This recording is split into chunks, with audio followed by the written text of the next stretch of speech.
Listen up, Rangers. Welcome to the Geek Chest. My name's Steve. My name's Arnes. And we're finally getting back to doing some movie reviews on the couch. I know, it's been a while, hasn't it? But I can still remember when this channel got views. When we got demoted for singing this. Yeah. They're like, oh my god, they got 20 views, demote him. That's our money. So for this horror movie, we're going to get back to doing bad horror movies. Well, bad horror movies, the older ones. So we're going to do Giant Saw monsters. 4, 5, and those Saws movies? Yeah, like Scream 3, Halloween Kills. Well, we did Halloween Kills. Did we ever do the video for Halloween Ends? Can we not watch can we not watch what's his face Son of Chucky. Rob Zombie's Halloweens? Oh. Now we gotta go back to finding some actual monster movies. Yeah. So anyways, we decided everybody's talking about the new Five Nights at Freddy's movies. Might as well do it ourselves. Because we are 100% Five Nights at Freddy's aficionados. Yeah. We're not. It gets views. Shut up, Steve. Yes, we are.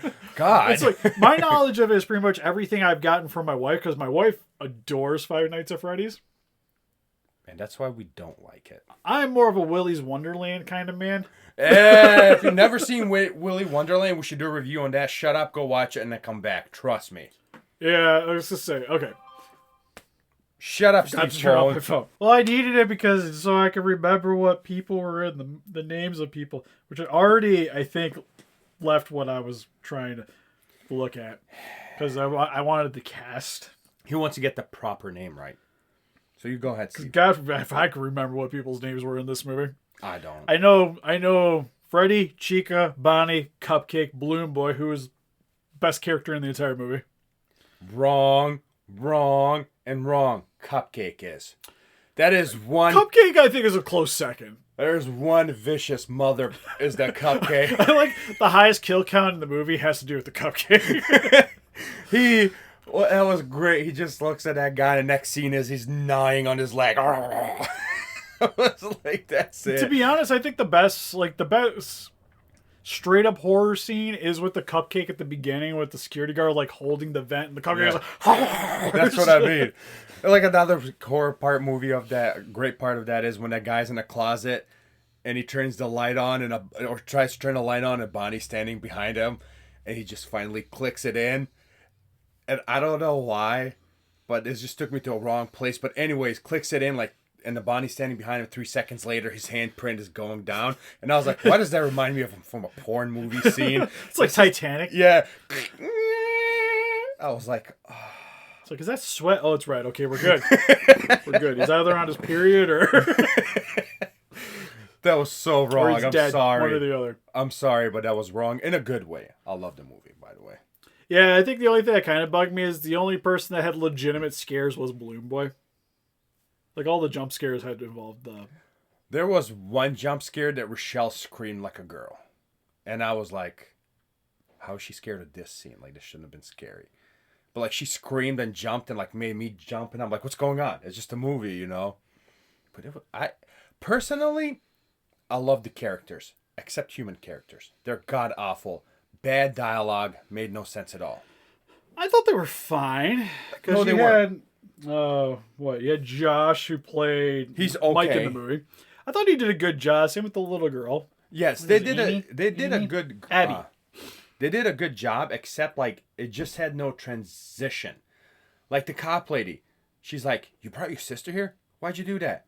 Blah blah blah blah. And there's no transition whatsoever. And 3 seconds in that conversation, "You ever bring her here again, I'll kill you." And Vanessa. I'm like, what's going on? How did this escalate so quickly for no reason? The dialogue was just horrible for the humans. I would say my biggest nitpick is if you don't already know about Five Nights at Freddy's going into it, there's some of the plot points that definitely seem a bit rushed and kind of glanced over a little bit. Yeah. Well, if you kind of know what's already going on, it helps quite a bit. Well, he said that when he, I guess, mentioned a couple of days ago that they're already in a sequel production, is that he's going to fill in those gaps that were missing in the first one. The people who are not fans of the game or don't know the lore will understand more of it. Yeah, well, it's always you could kind of, the more movies you had, the more you could build upon things. But my biggest issue is, besides the dialogue, is how predictable it is. Well, yeah, because to be honest, the way the plot's kind of set up, it's like a really good episode of Goosebumps. Yes. Within like 30 seconds, I knew the girl, spoilers, had to do something with the whole thing. Within like 20 seconds of that guy talking, when he opened his and found out he was like orphan and his daughter or his sister was orphan. Well, I think when he opened it, he knew the name. Yeah. And he already knew. He's like, oh, Yeah. I kidnapped this guy's kid. He knew they were Your orphans brother. and he knew who they were. He wanted to finish it. I knew right there that he was the bad guy. I just did not know that he wore the suit. You know what I mean? Yeah, well, it was kind of... You start putting it together later. Yeah. Because somebody has to be Afton. Yeah. And like, I knew the girl was his daughter within like a few minutes of meeting her, the police officer. Yeah, that's a lot of the stuff where it's just kind of like, it seems like it's thrown at you pretty quick. Yeah. But if you know like the content, it helps to build it. Same with like how he kind of controls the spirits. If you kind of know the lore, it helps instead of them just being like, eventually like they're like friendly with the girl, but then they murdered people. Oh, well, it's because like when he's around, he influences them. Yeah. But they just kind of, it's just something that's just like tossed in to explain it, which helps, but it would be kind of nice to maybe have a little bit more exposition to go along with that. Better outside of it just being like, transition into it. there's a picture, the picture's what makes it seem like he's friendly with them, but instead he's making them murder people. Yeah, so like, I hate saying this. If you sit down and think about this movie, you're going to hate it. But if you just enjoy it for what it is, you're going to love it. And that's what I did. I did not go in.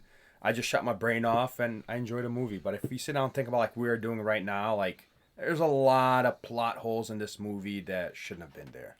I thought it was, like I said, like watching it, because I'm kind of in the middle. Like I know enough about Freddy's. Yeah. And I do like enjoy it overall, but it wasn't like, I'm not like that in the Five Nights at Freddy. So for me, I thought the movie was just fine. I kind of wish there was a little bit more actual like scares and maybe stuff having to do with the actual establishment. And that's why, honestly, why critics hated it is because they don't know anything about this. So they have no idea what's going on. While fans, I know enough, like Steve says, what's going on, you know? So I kind of enjoyed it more. You know what I mean? Yeah, because like if you're going into it blind, it just seems like a rushed movie. It should have been... This is a situation where I'm going to say something wrong, but it should have been like 2 hours and 20 minute movie explaining a little bit more. You know what I mean? Well, that because it's like I said, the movie's not really scary, which is nice for like the demographic it's going for, because like it being PG-13, it's for a younger demographic. Then again, though, it being PG-13, I've definitely seen way scarier movies. Yeah, I mean they give us. So it's like to me, it almost felt like it was a PG movie, but because there had to be a little bit of violence, it went up to PG-13. Yeah, they gave us like that a girl get cut or eaten in half, you know. That was kind of a little neat right there, and so it was like a shadow in the background. But that, like you said, that was more of a PG. Tarzan was PG movie, and we seen a guy get hanged from a shadow. Yeah, you know the only what I reason mean? it was 13 is because you see him get cut. Like there's not really like because there's blood in the movie, but you don't really see outside of like the cupcake biting the one dude's face and the leg. It's probably the most hardcore thing you really see in the entire movie. So because of that, they should have pushed the PG-13 further, because they could have. They're already PG-13. You can push more, you know, but they didn't. They just left it at those. Like the girl getting bit in half in a shadow, that's a PG scene, you know. For the love of God, we've seen a guy get hanged in a Tarzan movie, you know. It's true. So they could have pushed it, which they should have, in my opinion. Should have made it a little bit better. Like, you know, they should have shown somebody at least get their face chopped up by that trap, you know. Yeah, or even then, just like up the scary factor a little bit would have been cool. Because like the games are all like the games revolve around jump scares. Yeah. Which just, it's like the one thing in this movie I think was a little bit lacking was the jump scares. There was one or two, maybe three. Yeah, it was like Balloon Boy. Balloon Boy was your jump scare. Yeah. That was really about it. Which was awesome. Which I'm fine with that. Especially at the end in the taxi scene. That was great. I do appreciate the humor. It's kind of funny, too, how most people just kind of just roll with this. Like, there's the one scene where he's like, okay, you can come out now, blah, blah, when he finds out. And then they're like... Then she's, like, talking about, like, them being possessed by the ghost. She's like, well, yeah, well, how else are they going to move the animatronics? And he's just like, okay. Like, he's just not perfectly fine with the situation. Yeah, it's like... Do you think people would freak out a little bit more? You like that, especially was, the taxi driver. Like yeah. when Golden Freddy gets in the car, he's just like, "Where to?" Yeah, that should have been like, he sat down, the whole van shook. You can tell that that's not a human. Yeah, I thought it was like You know, I would have like he knew, but he just didn't care. And then, I mean, I don't know. See, I can't think about this movie. Then I'm starting to dislike it. No, like I said, the more you think about it, to me, it's definitely it feels like a movie like akin to like the Goosebumps movies and stuff like that, where I think with the toned downness in terms of the scares, it's really great for like say you have like a kid that wants to watch a horror movie, but you don't really want to like toss him into something a little bit more hard. So this is kind of like a nice step up from like Nightmare and Ghostbusters to go to something like this, where it's got a little bit more horror elements to it, but it's still pretty friendly for the children. See, the problem is now because this movie is doing so good. In a 5-day thing that they were talking about, Mario movie made 80 million. This movie made 135 million, so technically it's already in a 5-day spectrum doing better than Mario movie. That's gonna suck because now we're never ever gonna get rated R. No, like with the way the franchise is, like I'm fine with it not being rated R, but they, like I said, they could do more to make it scary. Because even like, I'm trying to think of like more recent, like a lot of the Blumhouse movies that are like PG-13, but still do a pretty good job at scaring you without having to have like hard gore and all this other stuff in the movie. It's not like you see it in the game, so like I said, I'm fine without it being like super bloody and violent, but it would just be nice to have a little bit more like tension. A little bit more. Just add a little bit more for the next one. It'll be great. But I see a lot of people complaining that it wasn't rated R. Well, you knew it wasn't going to be rated R. Like, this was meant for kids. Yeah. So kids are going to watch it. So, I mean, I'm sorry. That sucks. That's what it is. That's how it's going to be. Yeah, like I said, overall, like I'm fine with it. Like I said, I think the movie was fine. I think if you're looking for something a little bit harder, Willy's Wonderland's probably the movie to go to. And to be honest, I personally enjoyed the movie more than I did. If you've never heard of that, Five Nights at Freddy's, go to Hulu. It's on Hulu. Watch it. It is so bad that it's good. Yeah, but like I said, it's more up our wheelhouse where Yeah. it's like it's a bit campy, it's a bit goofy. The violence is there. Nicolas Cage is fantastic in the film, and personally, and the movie takes place like over the course of like the night. Well, this was like spread out for 5 nights, which makes sense for the title, but you got to fill in the 5 nights, which I think is something that probably hurts us a little bit more too. And that's where That's why we get a lot more exposition than I would think we would have got originally. And that's where the lack thing comes in, because there was like at least 2-3 nights in that movie that it was just boring. Like literally, you're just watching a guy's dream. Yeah, just kind of tying it into everything else. So they could have done it. Okay, I don't want to think about this again. No, the movie's great. I enjoyed it. I'd say the best thing about the movie was the animatronics on the stage, like the set design stuff like that. Like, I don't think you could do really any better. No, and that was real animatronics, right? So that's what makes it good. It's not CGI. It's not puppets. It's an actual real animatronic puppets. I know I got a conversation on our Discord, but I kind of wish, because they did a lot of like, especially with the security cameras, like homages to the game where you see like particular angles like you see in the game. And I'm still sad that you don't get a scene of Foxy running down the hallway.